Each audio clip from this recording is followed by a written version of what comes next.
अस्सलामुअलैकुम वरहमतुल्लाहि वबरकातुहू। मोअज़्ज़िज़ असतिज़ा इकराम, कैसे हो आप लोग? उम्मीद और दुआ अल्लाह रब्बुल इज़्ज़त से यही है कि आप लोग सब बखैरियत होंगे। चलिए बढ़ते हैं आज के इस वीडियो की ओर। आज आप लोग को तो पता चल ही गया होगा कि एक जीआर जो है तो अपलोड हुआ है और उसी के पेश नज़र मैं आप लोगों के सामने जो है तो हाज़िर हुआ हूँ। यहाँ पर ये देख लीजिए, ये जीआर है। इसी के ताल्लुक़ से आज हम लोग जो है तो मालूमात हासिल करने वाले हैं। सबसे पहले तो गाइस वेलकम है आप लोगों का मेरे इस educational YouTube channel let's crack it with Shaikh sir पर। जो भी इस चैनल पर नए हैं, सबसे पहले चैनल को सब्सक्राइब कर लें और वीडियो को लाइक करें और बाजू में जो बेल आइकन है वो बेल आइकन को प्रेस कर दें ताकि जब भी कोई नया वीडियो अपलोड हो तो आप लोग को नोटिफिकेशन मिलता रहे। साथ ही साथ वीडियो को लाइक करें, शेयर करें और अगर आप लोग की कोई क्यूरी है तो चैट बॉक्स में आप लोग लिख कर भेज सकते हो। चलिए देख लेते हैं आज। तो गाइस देखिए, आप लोग के यहाँ पर आपके सामने जो तो दिख रहा है आप लोग को महाराष्ट्र शासन शालेय शिक्षण व क्रीड़ा विभाग की तरफ से जो तो एक जीआर जो तो अपलोड हुआ है, उसी के ताल्लुक़ से जो तो मैं हाज़िर हुआ हूँ। यहाँ पर आप लोग देख लीजिए, ये कल की तारीख यानी कि 9 जून 2023 का जो तो जीआर है और उसी के ताल्लुक़ से जो तो बताया गया है। आइए देख लेते हैं। देख लीजिए ये किसकी पेश पुष्ट कहा गया है, यहाँ पर आप लोग को देख लीजिए। पहला है आयुक्त शिक्षण महाराष्ट्र राज्य पुणे, दूसरा है आयुक्त महाराष्ट्र राज्य परीक्षा परिषद पुणे, थर्ड है शिक्षण संचालक माध्यमिक व उच्च माध्यमिक महाराष्ट्र राज्य पुणे, फोर्थ है शिक्षण संचालक प्राथमिक महाराष्ट्र राज्य पुणे। ठीक, विषय क्या है? विषय देख लीजिए, इसका विषय कहा गया है कि विषय इसका जो तो बहुत इम्पोर्टेंट होने वाला है। बहुत सारे वीडियोस के अंदर जो है तो बात खुलकर नहीं बताई गई है, वो बात को मैं खुलकर बताने की पूरी कोशिश करूँगा। आप लोग वीडियो में बने रहे। देख लीजिए विषय कहाँ जा रहा है। देखिए, शासन निर्णय दिनांक 7 फेब्रुवारी मतलब 7/2/2019 मधील परिच्छेद क्रमांक 3 संदर्भात स्पष्टता आणण्याबाबत, यानी एक जीआर जो है तो 7 फरवरी 2019 को जो तो लॉन्च किया गया था, लेकिन उसके अंदर कुछ अटकलें थी। उसके अंदर पॉइंट नंबर 3 जो था, तो पॉइंट नंबर 3 के अंदर जो है तो कुछ चीज़ों को साफ नहीं किया गया था। स्पष्टता यानी कि क्लियरनेस जो तो नहीं थी, और उसमें क्लियरनेस यानी कि साफ शफाफियत आने के लिए लाने के लिए जो है तो ये आज का जीआर जो है तो दिया गया है। ठीक, संदर्भ देख लीजिए। संदर्भ का मतलब होता है हवाला। ठीक, यानी कि रेफरेंस। रेफरेंस में क्या है? नंबर 1 शासन निर्णय क्रमांक संकीर्ण 2018 प्रक्र 397 TNT 1 दिनांक 7, यहाँ पर ये इम्पोर्टेंट है, दिनांक 7 फरवरी 2019 यानी कि 7 फरवरी 2019। पॉइंट नंबर 2 देख लीजिए। पॉइंट नंबर 2 है शासन अधिसूचना असाधारण क्रमांक 409 दिनांक 26/11/2019। ठीक, ये है। अब यहाँ पर क्या कहा गया है कि एक जीआर जो 2019 को दिया गया था CTET और TET के ताल्लुक़ से कि EWS कैंडिडेट को जो है तो CTET और TET महा TET के अंदर जो है तो 5% रिजर्वेशन दिया जाए या ना दिया जाए, इसके ताल्लुक़ से जो तो कहा गया था। और उसमें जो तो कुछ साफ बात नहीं थी, वही बातों को जो तो आज साफ किया गया है। देख लीजिए क्या है आज का ये परिपत्रक।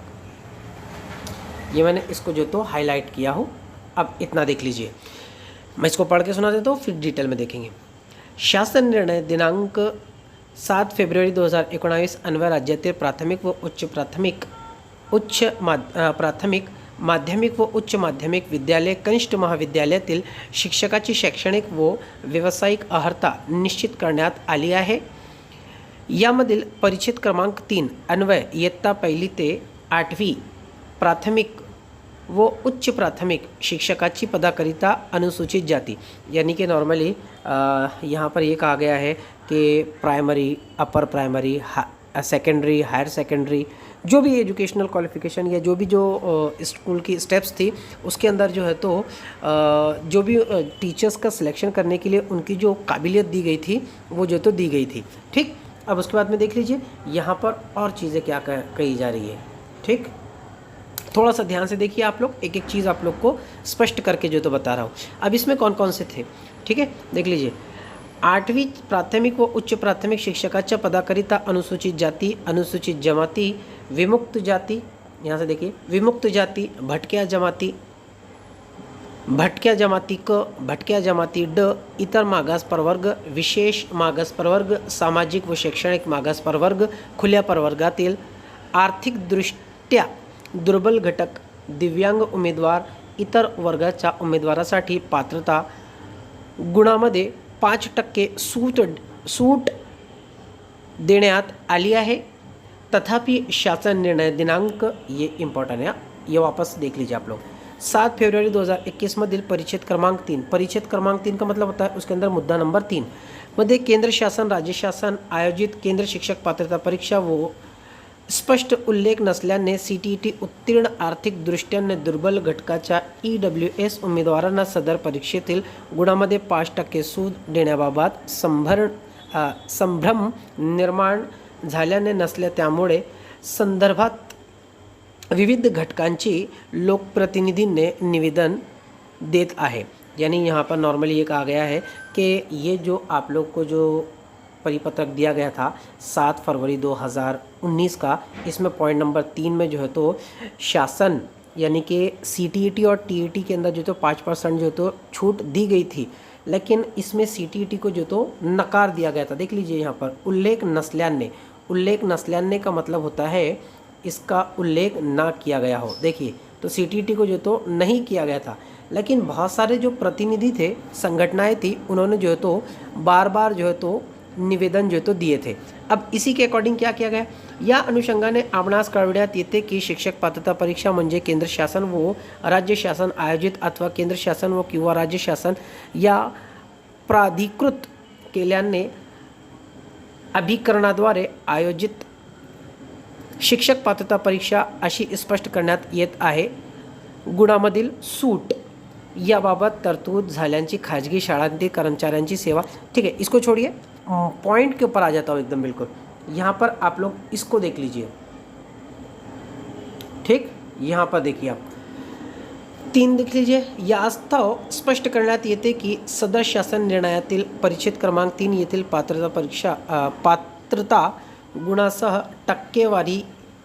टक्केवारीत देण्यात आलेली सूट ही केंद्र शासन राज्य शासनाद्वारे अथवा त्यांनी प्राधिकृत केल्याने अभिकरणाद्वारे आयोजित शिक्षक पात्रता परीक्षेकरिता लागू आहे। यानी नॉर्मली जो 5% रिजर्वेशन है EWS इतर मागासवर्गीय को जो 5% रिजर्वेशन है वो ओपन कैटेगरी को छोड़कर जो है तो सबके लिए जो तो लागू होगा। ये बात जो तो लागू हो गई है, लेकिन इसमें 2 चीज़ें जो तो दी गई है। यहाँ पर देख लीजिए, यहाँ पर दस्तखत भी जो तो दी गई है, आप लोग देख सकते हैं। लेकिन इसमें इम्पॉर्टेंट बात क्या है, इसमें इम्पॉर्टेंट बात ये है कि CTET को EWS जो तो लागू तो कर दिया गया है, लेकिन वो कौन सी डेट से लागू किया गया है ये बात को साफ नहीं किया गया है। याद रख लीजिए, ये बात को साफ नहीं किया गया है कि कौन सी डेट को से जो तो ये लागू किया जाएगा। अब इसमें 2 चीज़ें हैं। पहले तो एक GR जिसमें सुधार लाने के लिए जो कोशिशें की जा रही है, वो GR कौन सा था, वो GR था 7 फरवरी 2019 का। तो मे बी पॉसिबल कि ये जो GR लागू हो रहा है CTET के उम्मीदवारों को EWS लागू रहेगा, तो पॉसिबिलिटीज़ है कि 7 फरवरी 2019 से जो तो इसको लागू किया जाए। ये एक पॉसिबिलिटी हो सकती है। दूसरी पॉसिबिलिटी ये हो सकती है, चूँकि ये जो GR है आप लोग यहाँ पर देख सकते हैं, ये जो GR है, ये GR जो है तो कल के रोज़ 9 जून 2023 को जो तो पारित किया गया है। तो मे बी पॉसिबल ये GR कल से लागू हो, या आने वाली जो अभी CTET जो 20 अगस्त 2023 को होंगी उससे लागू हो। खैर अटकलें बहुत सारी है, लेकिन अभी साफ कुछ भी नहीं है। बहुत सारी चीज़ें जो तो क्लियर होनी बाकी है शासन की तरफ से। दूसरी एक बात आप लोग को मोस्ट इम्पॉर्टेंट ये बता दूं कि ये जो परिपत्रक है ये हमारे महाराष्ट्र राज्य की तरफ से जो तो अधिकृत किया गया है, निर्देशित किया गया है।